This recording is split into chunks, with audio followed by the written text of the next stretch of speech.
Morning magazine స్వాతం ప్రముఖ దినపత్రికలో వస్తున్న వార్తలు వెనకాల జరుగుతున్న పరిణామాలు చూద్దాం. ఈనాడు చూస్తే 6,880 కోట్లు ఇవ్వండి, తాత్కాలిక శాశ్వత పునరావాస పునరుద్ధరణ పనులకు ఈ నిధులు అవసరం.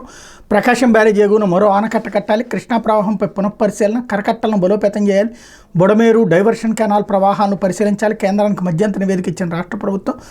వాయుగుండం ప్రభావంతో గత నెల 31వ తేదీ నుంచి కురిసిన అత్యంత భారీ వర్షాలు, ముంచెత్తిన వరదల కారణంగా రాష్ట్రంలో 10.64 లక్షల మంది ప్రభావితమయ్యారు. 31 మంది మరణించగా 2 గల్లంతయ్యారు. అత్యధికంగా ఎన్టీఆర్ జిల్లాలో 25 మంది మరణించారు. వివిధ రంగాలకు తీవ్ర నష్టం వాటిల్లిందని తాత్కాలిక పునరావాస పునరుద్ధరణ పనులకు 6,880 కోట్లు కేటాయించాలని రాష్ట్ర ప్రభుత్వం కేంద్రాన్ని కోరింది. వాతావరణ మార్పులు ప్రభావం నేపథ్యంలో కృష్ణానదిలో ప్రవాహాలు, ప్రకాశం బ్యారేజీ డీఏను పునఃపరిశీలించడంతో పాటు కరకట్టలను బలోపేతం చేయాలని పేర్కొంది. ప్రకాశం బ్యారేజ్ ఎగువన మరో ఆనకట్టను నిర్మించాల్సిన అవసరం ఉందని తెలిపింది.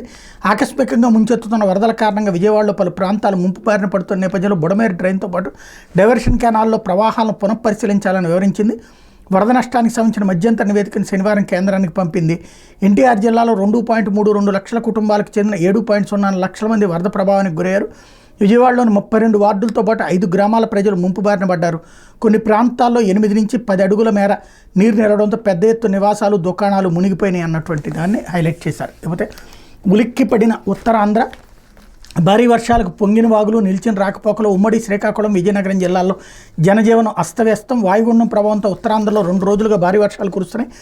ఆదివారం ఉదయం నుంచి రాత్రి 7 గంటల వరకు అత్యధికంగా విజయనగరం జిల్లా చీపురుపల్లిలో 10.35 సెంటీమీటర్ల వర్షపాతం నమోదైంది.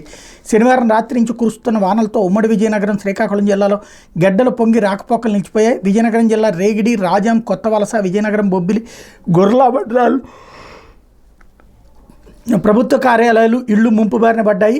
శ్రీకాకుళం జిల్లా లావేరు, జీసెగడ మండలాల్లో రాకపోకలు నిలిచిపోయినాయి. ఆదివారం లావేరు మండలం బెజ్జిపూర్ నుంచి బుడ్డత వలస వచ్చే రహదారి మధ్యలోని సెట్టిగడ్డలో సరుకుల వ్యాన్ కొట్టుకుపోయింది అన్నట్టు వార్తని హైలైట్ చేశారు. లేకపోతే బుడమేరుకు ఏ క్షణమైన ఆకస్మిక వరద, బుడమేరు పరివాహక ప్రాంతంలో నిరంతరాయంగా వానలు పడుతుండటంతో పాటు భారీ వర్షాలు కురుస్తాయని వాతావరణ హెచ్చరికల నేపథ్యంలో ఏ క్షణంలోనే బుడమేరుకు ఆకస్మిక వరదలు రావచ్చని విజయవాడ నీటిపారుదల విభాగం ఎస్సీ ఆదివారం అర్ధరాత్రి తెలిపారు. వెలగలేరు రెగ్యులేటర్ వద్ద ప్రస్తుతం 2.7 అడుగులు నీటి మట్టం ఉందని, అది 7 అడుగులకు చేరినప్పుడు రెగ్యులేటర్ నుంచి నీరు విడుదల చేస్తామని చెప్పారు. ఇప్పటికే నీటి మట్టం 1 అడుగు పెరిగిందని పేర్కొన్నారు. గండ్ల పూడ్చివేత, కట్టల బలోపేత పనులు కొనసాగుతాయని వివరించారు.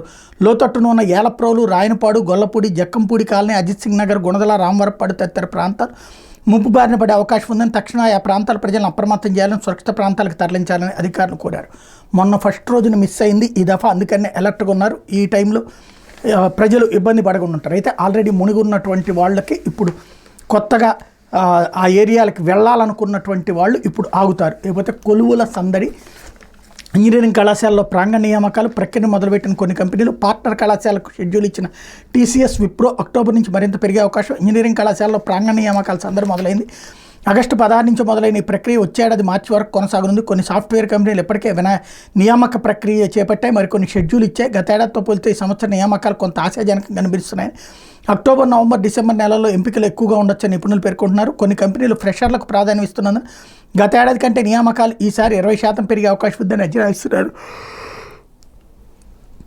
కళాశాలల్లో నియామకాలు పూర్తయిన తర్వాత జాతీయ స్థాయి ప్రతిభా పరీక్షలను కంపెనీలు నిర్వహించనున్నాయి. స్టార్టప్ కంపెనీలు సైతం ఎంపికలు చేసుకుంటున్నాయి.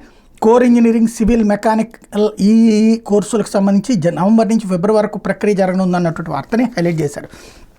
ఇప్పుడు తీసుకున్న భూముల్లో పరిశ్రమలు పెట్టాల్సిందే. పారిశ్రామికవేత్తలతో ఏపీఐఏసీ సంప్రదింపులు. కేసుల పరిష్కారానికి న్యాయ నిపుణుల బృందం. ల్యాండ్ బ్యాంకును పెంచుకునేలా చర్యలు. న్యాయ వివాదాల్లో చిక్కుకుని ఏళ్లుగా వినియోగంలోకి రాని భూములను గుర్తించాలని ఏపీఐఏసీ నిర్ణయించింది. ప్రత్యేక నిపుణుల కమిటీతో వివాదాలను పరిష్కరించి ఆ భూములు పరిశ్రమల ఏర్పాటు వీలుగా అందుబాటులోకి తేవాలని భావిస్తోంది. ఏపీఐఏసీ నుంచి భూములు తీసుకుని కొందరు పారిశ్రామికవేత్త నిర్దేశిత వ్యవధిలో పరిశ్రమలను ఏర్పాటు చేయలేదు, అలాగని వాటిని వెనక్కి ఇవ్వలేదు. ఏపీఐఏసీ నిబంధనల ప్రకారం గడువులోగా పరిశ్రమలు నెలకొల్పని వారి కేటాయింపులను రద్దు చేసి ఆ భూములు వెనక్కి తీసుకోవాలి. కానీ కొందరు పారిశ్రామికవేత్తలు న్యాయస్థానాన్ని ఆశ్రయించి స్టే ఉత్తర్వులు తీసుకోవడం వల్ల స్వాధీనం చేసుకోలేకపోతుంది. స్థలాలు వృధాగా పడి ఉండటం వల్ల వాటి అభివృద్ధికి చేసిన ఖర్చుబడి పెట్టుబడుల రూపైన నష్టం వాటిల్లుతోందని ప్రభుత్వం భావిస్తుంది అన్నట్టు వార్తని హైలైట్ చేశారు. ఇకపోతే నేడు కాకినాడకు పవన్ కళ్యాణ్. ఏలేరు రిజర్వాయర్కి ఇన్ఫ్లో గణనీయంగా పెరుగుతుండడం, దిగువకు జలాలు విడుదల చేస్తున్న నేపథ్యంలో ఉప ముఖ్యమంత్రి పవన్ కళ్యాణ్ సోమవారం కాకినాడ రానున్నారు. ఉదయం 8:30 గంటలకు హైదరాబాద్లో బయలుదేరి 9:45 గంటలకు రాజమహేంద్రవరం విమానాశ్రయానికి చేరుకుంటారు. 11:20 గంటలకు కాకినాడ కలెక్టరేట్కి వస్తారు. అధికారులతో సమీక్ష అనంతరం ఏలూరు పరిధిలోని ముంపు ప్రాంతాలను పరిశీలిస్తారని అధికారులు వెల్లడించారు. పరివాహక ప్రాంతాల్లో భారీ వర్షాలు కురుస్తున్న నేపథ్యంలో ఏలూరు రిజర్వాయర్లో నీటి మట్టం క్రమంగా పెరుగుతుంది. జలాశయం నుంచి దిగువకు జలాలు విడుదల చేయడంతో 10 మండలాల పరిధిలోని 86 గ్రామాలపై ప్రభావం ఉంటుందని, పిఠాపురం నియోజకవర్గ పరిధిలో ముంపు తీవ్రత పెరిగే ప్రమాదం ఉందని పవన్ కళ్యాణ్ అధికారులను అప్రమత్తం చేశారు. కలెక్టర్ షాన్మోహన్ ఉన్నతాధికారులతో ఆయన ఫోన్లో మాట్లాడారు. ముంపు ప్రాంతాల ప్రజలను అప్రమత్తం చేయడంతో పాటు ప్రజలను సురక్షిత ప్రాంతాలకు తరలించాలని సూచించారు. కలెక్టర్ మాట్లాడుతూ 24 టీఎంసీల సామర్థ్యం ఉన్న ఏలేరు రిజర్వాయర్లో ప్రస్తుతం 21 టీఎంసీలు నిల్వ ఉన్నాయని వివరించారు. ఆదివారం ఉదయం 4,000 క్యూసెక్కులు, సాయంత్రానికి 8,000 క్యూసెక్కులు దిగువకు విడుదల చేశామని, రాత్రికి 10,000 క్యూసెక్కులు విడుదల చేసే అవకాశం ఉన్నట్టు వెల్లడించారన్నటువంటి వార్తని హైలైట్ చేశారు. అయితే రాజమహేంద్రవరం శివారులో చిరుత సంచారం, రాజమహేంద్రవరం శివారు దివాన్ చెరువు ప్రాంతంలో చిరుతపులి సంచారం ఆందోళన కలిగిస్తుంది. శుక్రవారం అర్ధరాత్రి దాటి తర్వాత జాతీయ రహదారిపై చిరుత కనిపించిందని వాహన చోదకుడు ఇచ్చిన సమాచారం మేరకు ఈనాడు వార్త ప్రచురించింది. దీంతో అప్రమత్తమైన అధికారులు ట్రాప్ కెమెరాలు ఏర్పాటు చేశారు. శనివారం రాత్రి జాతీయ రహదారి దాటి చిరుత మరలా వెనక్కి మరలినట్టు అందులో గుర్తించామని జిల్లా అటవీ అధికారి ఇన్ఛార్జ్ ఎస్ భరణి ఆదివారం వెల్లడించారు. స్థానిక ఆకాశవాణి దూరదర్శన్ కేంద్రం వెనుక వైపున ప్రాంతంలో చిరుత సంచారం కెమెరాలు రికార్డ్ అయింది. చిరుతపుల్ని బంధించేందుకు నిపుణులు రప్పించామని, వాళ్ళు దాని జాడ కనిపెట్టేందుకు కృషి చేస్తున్నారని అధికారి తెలిపారు. పరిసర గ్రామాల్లో చిరుత సంచారంపై విస్తృత ప్రచారం చేపడుతున్నామని వివరించారన్నటువంటి వార్తని హైలైట్ చేశారు. ఇకపోతే సాక్షి ఎటు చూసిన ఆక్రందనలే, ప్రభుత్వ సాయం ఎక్కడ, దారుణ పరిస్థితుల్లో వరద ముంపు ప్రాంత పేదలు, పనులు లేక చేతిలో చిల్లి గవ్వలేక సతమతం, పిల్లల కోసం పాల ప్యాకెట్ కూడా కొనలేని దుస్థితి, పత్తా లేని ప్రభుత్వం సహాయం ఎండమావే, దాతల సాయంపైన ఆధారపడి జీవిస్తున్న వైనం, ఆదుకోవాలంటూ బంధువులు స్నేహితులకు ఫోన్లు, వారం దాటిపోయినా లోతట్టు కాలనీల వైపు తొంగి చూడని చంద్రబాబు సర్కార్ అన్నటువంటి వార్తని హైలైట్ చేసి, ఇకపోతే నేడు రాష్ట్రంలో భారీ వర్షాలు, శ్రీకాకుళం, విజయనగరం, పార్వతీపురం, మన్యం జిల్లాల్లో అత్యంత భారీ వానలు, పూరి వద్ద నేడు తీరం దాటనున్న వాయుగుండం, మత్స్యకారులు వేటకు వెళ్లొద్దని సూచన, కళింగపట్నం, విశాఖ, భీమిలి, గంగవరం, కాకినాడ పోర్టులో 3వ ప్రమాద హెచ్చరిక అన్నటువంటి వార్తని హైలైట్ చేశారు. ఇకపోతే అమ్మ నాన్న ఎప్పుడు వస్తారమ్మా, నాన్న ఎక్కడికి వెళ్ళాడమ్మా, ఎప్పుడు వస్తాడో చెప్పమ్మా అంటూ చిన్నారులు తల్లడిల్లిపోతుండగా భర్త ఏమయ్యాడో ఎక్కడున్నాడో తెలియని స్థితిలో విజయవాడలోని ఊర్మిళా నగర్కి చెందిన నందిని ఆందోళన చెందుతుంది. బుడమేరు వరద వచ్చినప్పటి నుంచి భర్త శేఖర్ ఆచూకీ తెలియక కన్నీరు మున్నీరు అవుతుంది అన్నటువంటి వార్తని హైలైట్ చేశారు. ఇకపోతే రాష్ట్రంలో అసలు ప్రభుత్వం ఉందా, సీఎం చంద్రబాబుపై వైఎస్ జగన్ ధ్వజం, విజయవాడలో వరద వచ్చి 8 రోజులు గడుస్తున్న బాధితులకు ఎప్పటికే సాయం అందడం లేదని వైఎస్ఆర్సీపీ అధ్యక్షుడు మాజీ ముఖ్యమంత్రి వైఎస్ జగన్మోహన్ రెడ్డి మండిపడ్డారు. అసలు రాష్ట్రంలో ప్రభుత్వం అనేది ఉందా లేదా అని ధ్వజమెత్తారు. వరదల కన్నా చంద్రబాబు నిర్వాకాల వల్ల నెలకొన్న విషాదం, ఆయన అసమర్థత వల్ల వచ్చిన నష్టం భారీగా ఉందన్నారు. 5 కోట్ల మంది జనాభా, లక్షల కోట్ల బడ్జెట్ ఉన్న రాష్ట్రాన్ని నడుపుతున్న ప్రభుత్వం 5-6 లక్షల మందిని ఉదారంగా ఆదుకోలేని దీనస్థితిలో ఉందని నిలదీశారన్నటువంటి వార్తని హైలైట్ చేశారు. ఇకపోతే ముంచుకొస్తున్న ముప్పు, 2 రోజులుగా ఉత్తరాంధ్రను ముంచెత్తుతున్న వానలు, పలు ప్రాంతాల్లో 10 నుంచి 17 సెంటీమీటర్ల వర్షపాతం, ఉప్పొంగి ప్రవహిస్తున్న వంశధార, నాగావళి, బాహుదా, విద్యాసంస్థలకు నేడు సెలవు, కంచరపాలెంలో కొండచేర్లు విరిగిపడి కార్లు, బైకులు ధ్వంసం, జ్ఞానాపురం వద్ద పొర్లుతున్న ఎర్రిగడ్డ, విశాఖ, గాజువాక రాకపోకల బంద్, అల్లూరు జిల్లాలో మత్స్యగడ్డ ఉగ్రరూపం, 100 గ్రామాలకు రాకపోకలు నిలిపివేత, అరకులోయ, అనంతగిరి, పాడేరు, లంబసింగి ఘాట్ మార్గాల్లో విరిగిపడిన కొండచేర్లు అన్నటువంటి వార్తని హైలైట్ చేశారు. అయితే ప్రభుత్వానికి ముందే తెలుసు 2 లక్షల మందిని పునరావాస శిబిరాలకు తరలించడం అసాధ్యం, అందుకే ప్రజలకు మేము చెప్పలేదు, రెవెన్యూ శాఖ ప్రత్యేక ప్రధాన కార్యదర్శి ఆర్పి సిసోడియా సంచలన వ్యాఖ్యలు అన్నటువంటి వార్తని ఇక్కడ హైలైట్ చేశారు.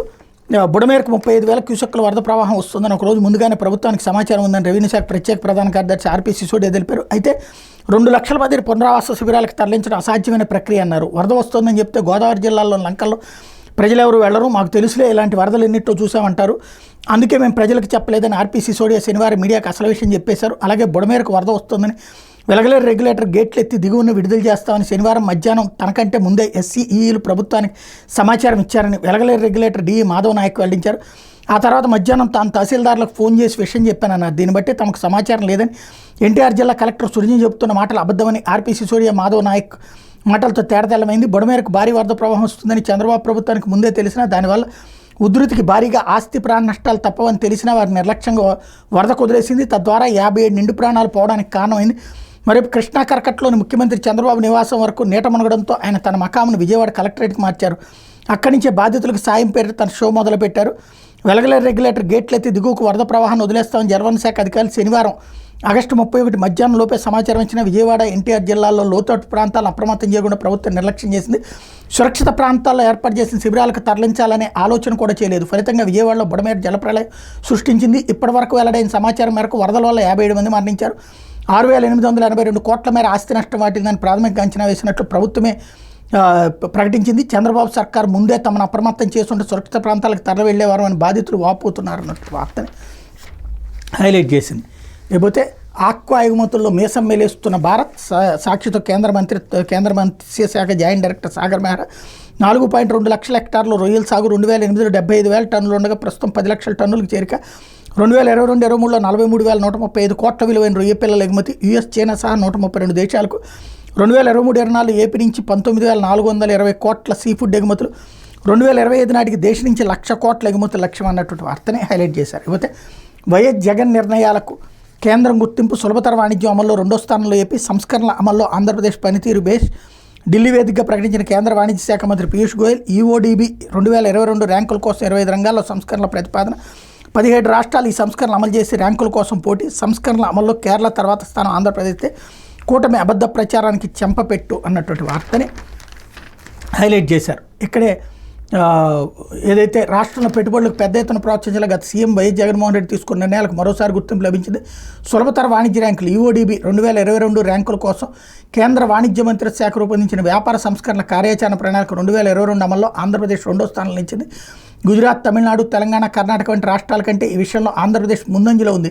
ఇదే విషయాన్ని కేంద్ర వాణిజ్య శాఖ మంత్రి పీయూష్ గోయల్ 2 రోజుల క్రితం న్యూఢిల్లీలో జరిగిన ఒక కార్యక్రమం ప్రకటించారు. ఈ సందర్భంగా పీయూష్ గోయల్ ఆంధ్రప్రదేశ్లో అమలవుతున్న పారిశ్రామిక సంస్కరణ ప్రశంసిస్తూ ఆంధ్రప్రదేశ్ పనితీరు బేష్ అని స్పష్టం చేశారు అన్నటువంటి వార్తని హైలైట్ చేశారు. ఇకపోతే విశాఖ విమానాశ్రయానికి వర్షాల ఎఫెక్ట్.